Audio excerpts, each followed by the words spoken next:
हमारी दुनिया इतनी एडवांस्ड और इतनी डेवलप्ड होने के बावजूद इसमें कुछ ऐसे भी राज छुपा है जो कि हमारी मॉडर्न साइंस उसे अभी तक सही तरीके से एक्सप्लेन नहीं कर पाई है। तो इस वीडियो में आपको इस दुनिया की ऐसे ही कुछ राज के बारे में हम बताने जा रहे हैं जिसे जानकर आप हैरान हो जाएंगे और आपकी आंखें खुली की खुली रह जाएगी।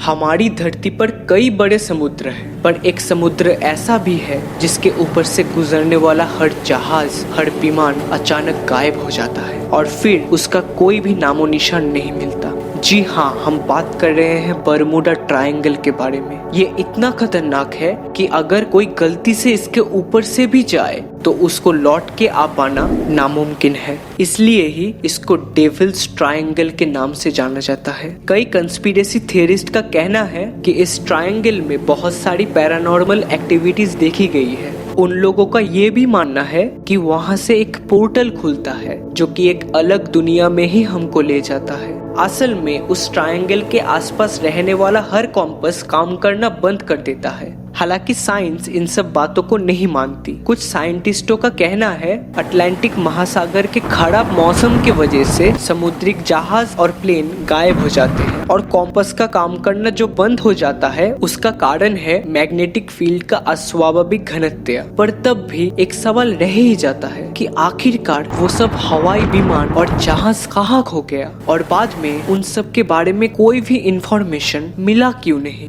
दुनिया में कुदरत के कई अजूबे ऐसे भी होते हैं जिसे देख के इंसान खुद के आंखों पर यकीन नहीं कर पाता। तो इस सेगमेंट में मैं आपको दिखाऊंगा ऐसे ही एक अजूबा जिसे अगर आप पहली बार देखेंगे तो आप भी चौंक जाएंगे। मैं बात कर रहा हूँ अमेरिका के न्यूयॉर्क में बहता हुआ उस झरने के बारे में जिसके अंदर एक आग की ज्योति सालों से जल रही है। हम सभी जानते हैं कि आग और पानी एक जगह पे नहीं रह सकते, लेकिन इन तस्वीरों को देखकर हमारा ये जानना गलत साबित हो रहा है। ये सब देख के ये लग रहा है कि मानो जल के आभूष में एक छोटी सी आग की ज्योत जल रही है और ये जल का धारा सालों से इस जलते हुए आग को रक्षा कर रहा है। तो आखिर कैसे पानी में आग जल सकती है? इस ज्योत को ईंधन कहाँ से मिलता है? तो क्या ये कुदरत का कोई जादू है? ये सब सवाल साइंस की नजर में एक पहलू बना हुआ है। कुछ साइंटिस्ट का मानना है न्यूयॉर्क के उस झरने में जिस विशेष स्थान पर ये ज्योति जलती है वहाँ से हर समय मीथेन, इथेन, प्रोपेन जैसे जलनशील गैस निकलती है। कभी एक टाइम पे कैसे भी करके वहाँ पे एक बार आग लग गई थी और इसीलिए तब से अभी तक वो आग जल रही है और उस आग को ईंधन मिल रहा है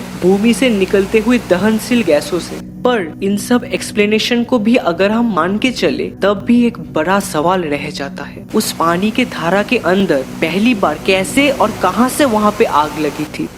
हमारी आधुनिक विज्ञान कितनी तरक्की क्यों न कर ले, फिर भी दुनिया भर में ऐसे कुछ रहस्य मौजूद है जो हमारे लिए अभी तक एक पहलू बन के रह गया है। लंदन से कुछ दूर सदियों पुराने पत्थर से बनाया हुआ एक प्राचीन स्मारक है जिसके पीछे का राज अभी तक कोई भी पुरातत्वविद सुलझा नहीं पाया। हम बात कर रहे हैं दक्षिण इंग्लैंड के सलिसबरी मैदान में स्थित स्टोनहेंज के बारे में। ये जो पत्थर आप देख रहे हैं ये असल में बेलुआ पत्थर से बना हुआ है जिसका ऊंचाई लगभग 13 फीट के बराबर है और वजन है 25 टन्स के आसपास। अगर ऊपर से देखा जाए तो ये सब पत्थर एक सीक्वेंस से गोलाकार में सजाया गया है। इससे पता चलता है इन पत्थरों से जो इमारत बनाया गया था उसका भी आकार गोल था। इसको बनाने के पीछे किन लोगों का हाथ है ये लेकर पुरातत्वविदों में कई सारे मतभेद हैं। किसी का मानना है इसको निर्माण किया था ब्रिटेन और ड्रूट्स पुजारियों ने, जबकि किसी का कहना है रोमानियों ने इसको बनाया था। हालांकि कुछ आर्कियोलॉजिस्ट ये भी मानते हैं कि इन सब कुछ के पीछे मिशोरियों का हाथ है। अब सबसे बड़ा सवाल ये उठता है कि इस विशालाकार स्मारक का निर्माण उस टाइम पे कैसे किया गया था बिना किसी क्रेन और आधुनिक तकनीक के सिवा। इन विशाल और भारी पत्थरों को जो कि 100 इंसान भी एक साथ मिलकर नहीं उठा सकता, उन लोगों ने कैसे वो सब ले आके इतना बड़ा एक इमारत खड़ा किया, ये सब अभी तक एक मिस्ट्री है इतिहास के पन्नों में।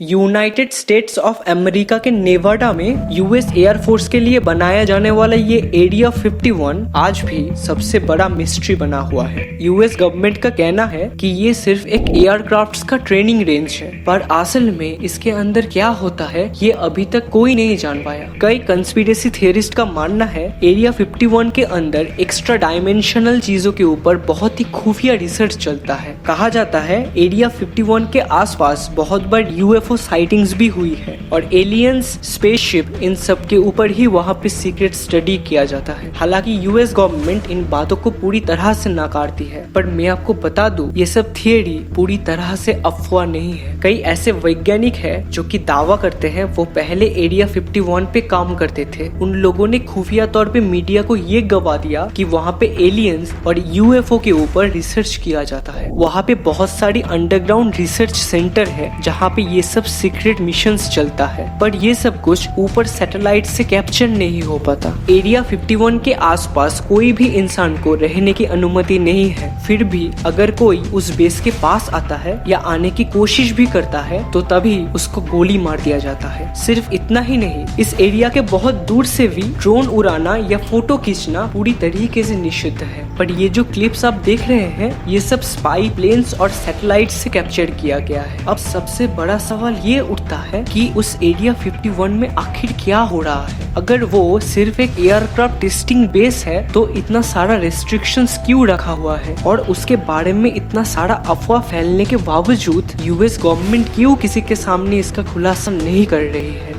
इस दुनिया का सबसे जाना माना और रहस्यमय अगर कोई जगह है तो वो है पेरू, और वहाँ पे ड्रॉ किया गया द नास्का लाइन्स आज भी इतिहासकारों को पूरी तरीके से हैरान कर देता है। अभी आप अपने स्क्रीन पे देख रहे होंगे ये सब चित्रकला जो कि नास्का डेजर्ट पे बना हुआ है। 300 से लेके 1200 फीट तक लंबा ये सब आर्ट एंशिएंट टाइम पे बनाया गया था। पर ताज्जुब की बात यह है कि विमान और हेलीकॉप्टर बनने से पहले कोई नहीं जानता था नास्का के सीने में ऐसे विशालाकार चित्रकला मौजूद है। इसका कारण माना जाता है अगर आप नीचे से उस ड्राइंग्स के पास जाए तो आप कुछ समझ ही नहीं पाएंगे कि वो एक बहुत ही बड़ा चित्र का एक छोटा सा हिस्सा है। इन सब ड्राइंग्स में शामिल है तरह तरह के पशु, पक्षी, फूल, पेड़ और भी बहुत कुछ। अब सवाल ये उठता है नास्का वासियों ने ये सब अनोखे और अद्वितीय चित्रकला प्राचीन काल में कैसे बनाया था। हम जिसे सिर्फ प्लेन और हेलीकॉप्टर से ही देख सकते हैं, उन लोगों ने कैसे इतना बड़ा आर्ट नीचे से ही बिना देखे बना दिया, और आखिर में ये सब बनाने के पीछे क्या कारण था।